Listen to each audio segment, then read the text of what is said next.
आज मैं आप सभी के लिए खट्टी मीठी चटपटी स्नैक्स की रेसिपी लेकर आई हूँ। ये बाज़ार में बहुत महंगी मिलती है लेकिन घर में आसानी से बन जाता है।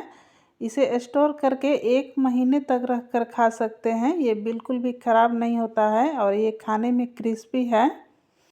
इसे बनाने के लिए 2 कप मैदा लेंगे। मैदा को हम पहले से छान कर लिए हैं। अब इसमें 1/4 कप बेसन डालेंगे। बेसन को हम पहले से नाप लिए थे और चम्मच से नापिएगा तो 4 बड़े चम्मच है। स्वाद अनुसार नमक डालेंगे। हम यहाँ पर आधी छोटी चम्मच नमक डालें और साथ में 1 छोटी चम्मच अजवाइन डालेंगे, जिसे हाथ पर थोड़ा सा मसल कर डालेंगे। और मोयन के लिए 1/4 कप तेल डालेंगे। आप लोग चाहें तो यहाँ पर घी भी डाल सकते हैं, पर रिफाइंड तेल में भी ये रेसिपी बहुत अच्छी बनकर तैयार होती है। अब इसे अच्छे से मिला लेंगे। जितना अच्छे से मिलाएंगे उतना क्रिस्पी ये रेसिपी बनकर तैयार होगा। तो मोयन कभी भी एक हाथ से मिलाइएगा तो अच्छे से नहीं मिलकर तैयार होता है, दोनों हाथ से मिलाना ही पड़ता है। इसलिए हम भी इसे दोनों हाथ से अच्छे से मिला लेंगे। इस तरह से हाथ से मिलाने से क्या होता है कि मैदा के कण कण में मोयन चला जाता है और रेसिपी जो है बहुत ही क्रिस्पी बनकर तैयार होता है। इस रेसिपी का अगर आप लोग फर्स्ट बार ट्राई कर रहे हैं तो 1 कप मैदा से ही इसे बना कर देखिएगा। ये सचमुच बहुत ही टेस्टी रेसिपी है। अब इसमें थोड़ा थोड़ा पानी डालकर टाइट डो तैयार करेंगे। जिस तरह से लिट्टी का डो तैयार करते हैं पूरा टाइट, उसी तरह से इसका भी डो तैयार करेंगे। तो इस तरह से पानी डालते जाएंगे और इसे अच्छे से मिलाते जाएंगे। एक साथ पानी नहीं डालेंगे, नहीं तो गलती से डो जो है ढीला तैयार हो जाएगा, जो कि रेसिपी बन नहीं पाएगा, यानी कि शेप ही अच्छे से तैयार नहीं हो पाएगा। जितना इसका टाइट डो रहेगा उतना ही अच्छा शेप तैयार होगा और तलते वक्त भी बहुत ही जल्दी ये तल जाएगा, यानी कि क्रिस्पी बनकर तैयार होगा। अब इस आटे को 20 मिनट के लिए ढक कर छोड़ देंगे ताकि ये अच्छे से सेट हो जाए। अब हम इसके लिए मसाले तैयार करेंगे। 2 बड़े चम्मच सौंफ लिए हैं और 2 बड़े चम्मच गोटा धनिया, 2 चम्मच ही सफ़ेद तिल लिए हैं और 1 बड़े चम्मच गोटा जीरा लिए हैं। साथ में 2 बड़े चम्मच डेसिकेटेड नारियल, यानी कि नारियल का बुरादा लिए हैं। अगर ये वाला आप लोग के पास ना होगा तो सूखा नारियल जो होता है उसे भी ग्रेट करके डाल सकते हैं। इन मसाले को मीडियम फ्लेम पर कंटिन्यू चलाते हुए भुनेंगे और इन मसाले को ज़्यादा नहीं भूनना है, बस हल्का सा कलर चेंज हो जाए और इनमें से अच्छी सी खुशबू आने लगे। तो देखिए मसाले भुना गया है और गैस से उतार कर हम थोड़ी देर के लिए इस तरह से चला दे रहे हैं ताकि ये मसाले नीचे से जले नहीं। अब गरम गरम मसाले में ही कुछ और मसाले ऐड करेंगे। तो हम यहाँ पर 1/4 छोटी चम्मच हींग डाले हैं और गरम मसाले में ही डाल दें ताकि इसका कच्चापन ख़त्म हो जाए। और 2 छोटी चम्मच तीखी लाल मिर्च पाउडर डालेंगे। साथ में 1/4 छोटी चम्मच हल्दी पाउडर डालेंगे। इन मसाले को गरम गरम में ही डालेंगे ताकि इसका भी फ्लेवर अच्छे से आ जाए, यानी कि ये भी थोड़ा सा भुना जाए। और स्वाद अनुसार नमक डालेंगे। तो हम यहाँ पर 1.5 छोटी चम्मच नमक डाले हैं। अब ये मसाले जब ठंडा हो जाएगा तब इसे पीस लेंगे और पीसते वक्त इसे फ्लश मोड पर पीसेंगे ताकि ये ज़्यादा बारीक मसाले ना पिसा जाए। अब इसमें 1 चम्मच गोटा चीनी और 1 चम्मच अमचूर पाउडर डालकर इसे पीस लेंगे। तो देखिए हम इसे पीसे और इस तरह से थोड़ी सी मोटी ही पीसेंगे मसाले को। अब इसे एक दूसरा बर्तन में पलट देंगे ताकि जब हम इसे रेसिपी में डालें तो अच्छे से यूज कर सकें, यानी कि आसानी से यूज कर सकें।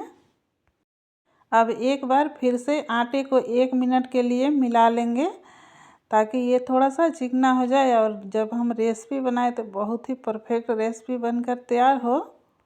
अब हम इस आटे को 2 भाग में डिवाइड कर लेंगे क्योंकि हम 2 पूड़ी बड़ा बड़ा बनाएंगे, जिसके लिए हम एक भाग को लेंगे और इसे अच्छे से गोल करेंगे, यानी कि जिस तरह से रोटी बनाते हैं उस तरह से इसे गोल करेंगे। फिर हाथ से ही हल्का सा इसे फैला देंगे।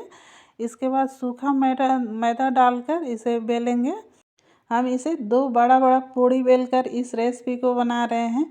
अगर आप लोग चाहें तो इसे 3 भाग में कर 3 छोटा छोटा पूड़ी बनाकर भी इसका शेप तैयार कर सकते हैं, लेकिन हम थोड़ा मीडियम साइज़ का इस रेसिपी को तैयार कर रहे हैं। और इस रेसिपी का नाम है भाकरवाड़ी, जो खाने में बहुत ही चटपटी और टेस्टी लगती है। ये बच्चों को बहुत ही पसंद आती है। देखिए इस तरह से हम पतला इसे बेलकर तैयार किए हैं, और इसी तरह का होना भी चाहिए। ज़्यादा मोटा इसे बेलिएगा तो फिर ये क्रिस्पी नहीं बनकर तैयार होगा, इसे पकाने में बहुत टाइम लग जाएगा और इसका कलर बहुत ही ख़राब हो जाएगा। इसके किनारों से थोड़ा थोड़ा काट कर हटा लिए ताकि ये स्क्वायर शेप में आ जाए। अब इसके ऊपर से हम इमली का चटनी लगा रहे हैं। अगर आप लोग के पास इमली का चटनी नहीं है, यानी कि नहीं बना सके, तो बाज़ार का जो इमली का सॉस आता है पैकेट में, उसे भी लगा सकते हैं, या टमाटो केचप भी लगा सकते हैं। अब इसे अच्छे से लगाने के बाद जो मसाले पीस कर रखे थे उसे इस पर अच्छे से फैलाएंगे और बराबर फैलाएंगे। अब यहाँ पर मसाले को ज़्यादा भी यूज नहीं करेंगे और ज़्यादा कम भी यूज नहीं करेंगे। ज़्यादा डाल देंगे तो तलते वक्त निकलने लगेगा, और कम डालेंगे तो खाने में स्वादिष्ट ही नहीं लगेगा। इसलिए इस पर आवश्यकता अनुसार ही मसाले को डालेंगे, और मसाले डालने के बाद इसे थोड़ा सा कलछी से इस तरह से बराबर कर देंगे और थोड़ा सा दबा देंगे। अपने सुविधा अनुसार कलछी से, हाथ से, जैसे भी हो, इसे थोड़ा सा मसाले को दबाकर इसमें चिपका देंगे, ताकि जब हम इसे तलें तो ये निकले नहीं। तो हम देखिए एक छोटा सा चमचे लिए हैं, इसी से ही इसे दबा देंगे और अच्छे से ये मसाले चिपक जाएंगे, तो तलते वक्त नहीं निकलेंगे। अब इसके किनारों से उठाएंगे और मोड़ते हुए इसे रोल करेंगे और टाइटली मोड़ेंगे। अगर ये लूज रहेगा तो शेप अच्छे से तैयार नहीं होगा, मतलब कि इसमें एयर भर जाएगा, तो फिर ये अच्छे से सेट नहीं हो पाएगा, लेयर अच्छे से नहीं होगा तो बिखरने लगेगा तेल में। अब इसके किनारों पर जो है हल्की हल्की पानी लगा देंगे। पानी लगाने से अच्छे से चिपक जाएगा, तलते वक्त लेयर खुलेगा नहीं। अब इसे थोड़ा सा ये मोटा हो गया है, तो इसे रोल, एक साइड से रोल करते हुए इसे थोड़ा सा पतला कर लेंगे, और इससे क्या होगा कि थोड़ा अच्छे से मसाले सेट भी हो जाएंगे।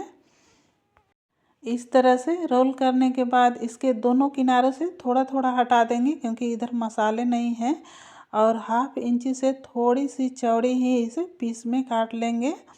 तो देखिए हम इस तरह से इसके पीसेस को काट रहे हैं, और कितना अच्छा लेयर बनकर तैयार हुआ है।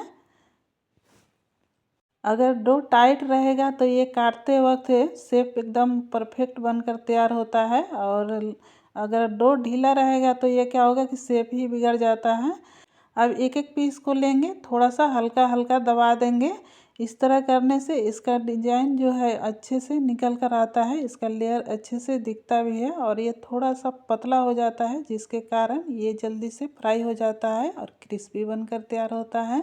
इतने पीसेस तैयार हो गए। अब इसे तल लेते हैं। इसे तलने के लिए हल्का मीडियम गरम तेल कर लेंगे, और सारे पीसेस को सावधानीपूर्वक डालेंगे, क्योंकि तेल गरम है तो ध्यान से डालेंगे कि तेल का छींटा हाथ पर ना पड़े। और इसे डालते के साथ ही इसे नहीं पलटेंगे, थोड़ी देर के लिए पकने के लिए छोड़ देंगे, इसके बाद इसे पलटेंगे। तो देखिए थोड़ी देर बाद इसका बबल्स भी थोड़ा सा कम हो गया है, तो अब इसे पलट लेंगे। फिर अलट पलट करते हुए दोनों तरफ से एक जैसा कलर आने तक और क्रिस्पी होने तक तलेंगे। और इसे तलते वक्त हम गैस फ्लेम को लो टू मीडियम रखे हैं।